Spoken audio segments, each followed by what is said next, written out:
नमस्कार, पुन्हा एकदा एका नवीन व्हिडिओसोबत तुम्हा सर्वांचं आपल्या चॅनलमध्ये खूप खूप स्वागत आहे.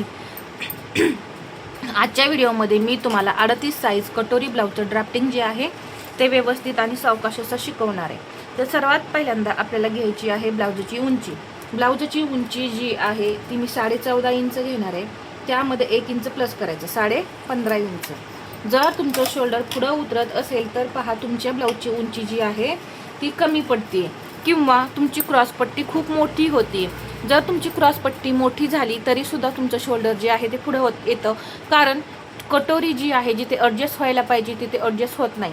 त्यासाठी हा भाग सुद्धा जसजशी हेवी साईज होत जाईल तसतशी इथं जी आपण क्रॉसपट्टी घेतो ती सुद्धा कमी घ्यावी लागते. आणि उंची सुद्धा कमी असेल तर हा प्रॉब्लेम येतो. शोल्डर घेणार आहे 5.5 इंच. अजून एकदा असंच 5.5 इंचावरती मार्किंग करून घेतलं. मुंडा घेते मी इथे 5.25 इंच. मुंड्याची लाईन इथं ओढून घेतली. आता इथे एक सरळ लाईन ओढून घेऊया. तर पहा, उंची 14.5 प्लस 1 15.5. टोटल शोल्डर आपण इथं 5.5 इंच घेतलेला आहे आणि मुंडा घेतलेला आहे 5.25. इथे चेस्टचा चौथा भाग 9.5 इंच आणि याच्या पुढे हे 1.5 इंच मार्जिन. तर लक्षात घ्या, याचा चौथा भाग किती घेतला आपण? 9.5. परंतु डीप आणि ब्रॉड गळे असतील, पहा आता सध्या ट्रेंडिंगमध्ये आहेत, खूप डीप गळे घालतात कस्टमर. तर त्यावेळेस तुम्हाला यातून मायनस करायचं आहे 1/2 इंच पाठीमागील भागासाठी, फ्रंट भागासाठी नाही, फक्त पाठीमागील भागासाठी. तर हा फॉर्म्युला जो आहे तो मी तुम्हाला इथेच सांगितला, कारण तुम्ही आता इथे मी 10 इंच गळ्यानुसार कटिंग करून दाखवते. हाच फॉर्म्युला जर 12 इंच नेकसाठी वापरला तर तो चालणार नाही. इथे मात्र आपल्याला चेस्टमध्ये बदल करावा लागणार आहे. 32 इंच कंबर आहे, त्याचा चौथा भाग होतो 8. त्यामध्ये मी 1 इंच टक्ससाठी घेणार आहे 9 इंच. तर इथून 9 इंचावरती मार्किंग करून घ्यायचं आणि याच्या पुढे हे 1.5 इंच मार्जिन.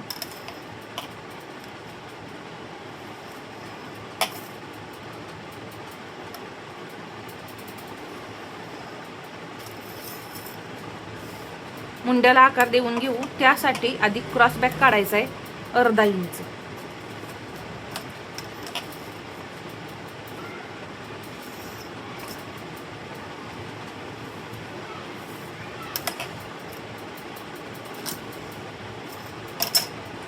आता आकार देऊन घेऊया. 1 इंच आणि वरती 1 पॉईंट घेतलाय. थोडंसं हेवी साईजमध्ये येते म्हणून 1 इंच आणि वरती 1 पॉईंट असं घेतलेलं आहे. आणि 1/4 इंच घेणार आहे मी पुढच्या मुंड्याला आकार देण्यासाठी. 2.25 इंच मला शोल्डर पट्टी हवी आहे, त्यामध्ये 1/2 इंच मी प्लस केलं. 3.25 इंच, 2.25 इंच या इथे आपली पट्टी जी आहे ती शिल्लक राहते.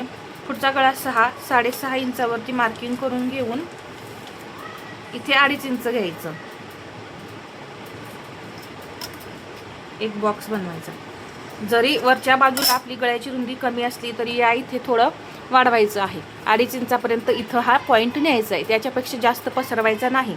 जेव्हा तुम्ही प्रिन्सेस ब्लाऊज कटिंग करता त्यावेळेस तुम्हाला समजा असा हा पंचकोनी गळा वगैरे हवा असेल या पद्धतीने, त्यावेळेस तुम्ही हे वाढवू शकता. परंतु कटोरी ब्लाऊजमध्ये असं जास्त वाढवू नका.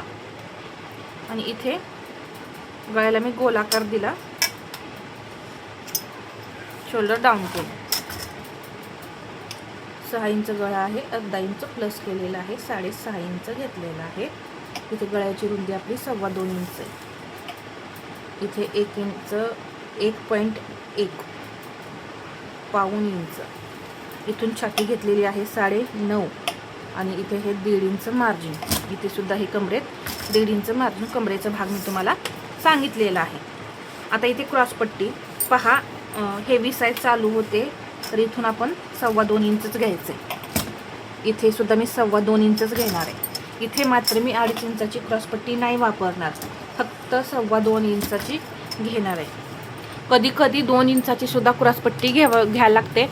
तर ती कधी तर पहा, आपल्याला हेवी साईज म्हणजे 40, 42, 44 जेव्हा अशा साईज कटिंगमध्ये येतात त्यावेळेस तुम्हाला इथे ही जी क्रॉसपट्टी जी आहे ती 2 इंचाची सुद्धा घ्यावी लागते. त्यावेळेस जे ब्लाऊज आहे ते आपलं परफेक्ट शोल्डरमध्ये, म्हणजे इथे हे जे शोल्डर आहे इथे असं शोल्डरमध्ये परफेक्ट बसतं, पुढं येत नाही.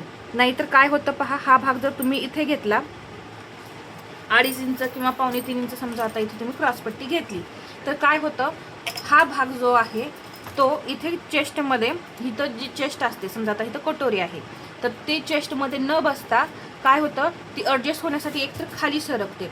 मग खाली सरकला हा भाग की हा जो भाग आहे शोल्डरचा तो पुढं येतो आणि मग परफेक्ट ती जाग्यावरती बसते. त्यासाठी बरेच जणांना शोल्डर पुढे येण्याचा प्रॉब्लेम येतो.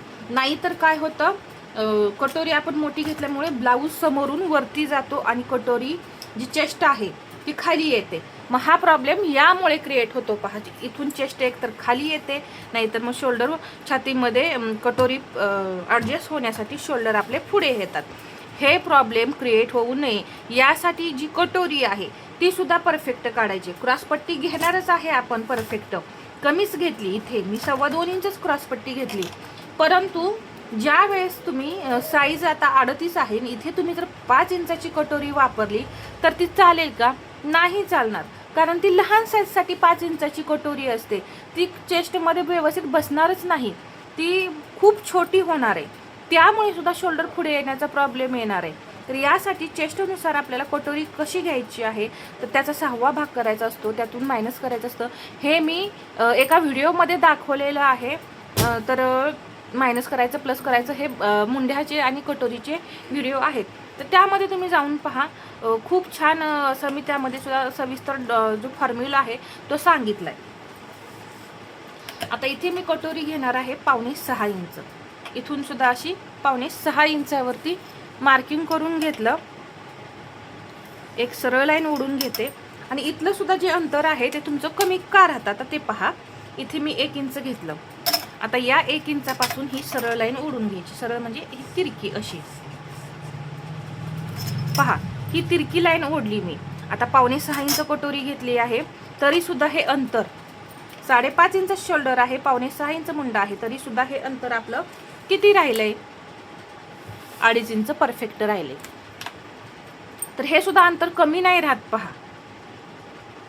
इथे कटोरीला अशा पद्धतीने आकार दिला. इथे आपल्याला क्रॉसपट्टीला आकार द्यायचा आहे 1.25 इंचावरती. तर इथे आपण हे चेक केलेलं नाही किती आहे, तर पहा इथे हा बरोबरच 1.25 इंचावरती आलेला आहे आणि हे कटोरीला आपण आकार देऊन घेतला. तर पूर्ण डायग्राम मी इथे तुम्हाला समजावून सांगितलेला आहे आणि याच व्हिडिओमध्ये मी शोल्डर पुढे येणे, मुंढ्यामध्ये घोळ येणे हे सर्व सांगितलेलं आहे. शोल्डर जर छाती आहे ती वरती चढत असेल, म्हणजे ब्लाऊज जे आहे ते वरती चढत असेल, तर काय कारण आहे त्याचं हे सुद्धा मी तुम्हाला इथं समजावून सांगितलेलं आहे. तर आता ही कटोरी आपण वाढवून घेऊया. इथे पहा, आता वाढवताना 1/2 इंच वाढवायचं आहे.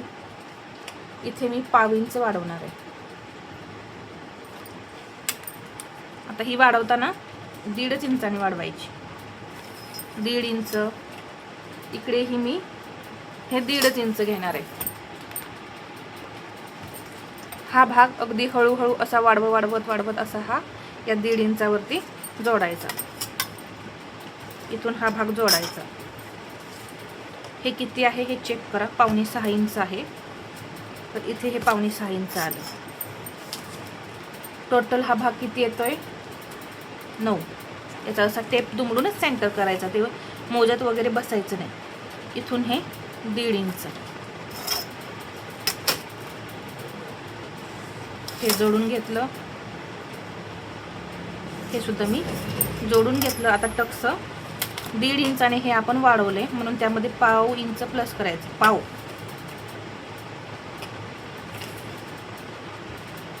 इकडे 1.25 आणि टक्सची उंची 3. तर इथे 1.25 इंच टक्सची रुंदी आणि टक्सची उंची 3 इंच घेतली. अशा पद्धतीने इथे मी तुम्हाला 38 साईजच्या कटोरी ब्लाऊजचं ड्राफ्टिंग जे आहे ते अगदी व्यवस्थित समजावून सांगितलेलं आहे. 38 साईजच्या बाहीचं कटिंग पाहायचं असेल तर याआधीचा आपला व्हिडिओ आहे पहा. 2 दिवसाच्या आधीच मी व्हिडिओ शेअर केलेला आहे 38 साईज बाहीचं कटिंग. तर ते तुम्ही कटिंग पाहू शकता. त्यामध्ये मी अगदी सविस्तर तुम्हाला बाकी दाखवलेली आहे. तर हा आजचा व्हिडिओ तुम्हाला कसा वाटला हे मला कमेंटमध्ये सांगा आणि व्हिडिओ आवडला असेल तर लाईक करा, शेअर करा आणि असेच नवनवीन व्हिडिओ पाहण्यासाठी आपल्या चॅनलला सबस्क्राईब करायला विसरू नका. धन्यवाद.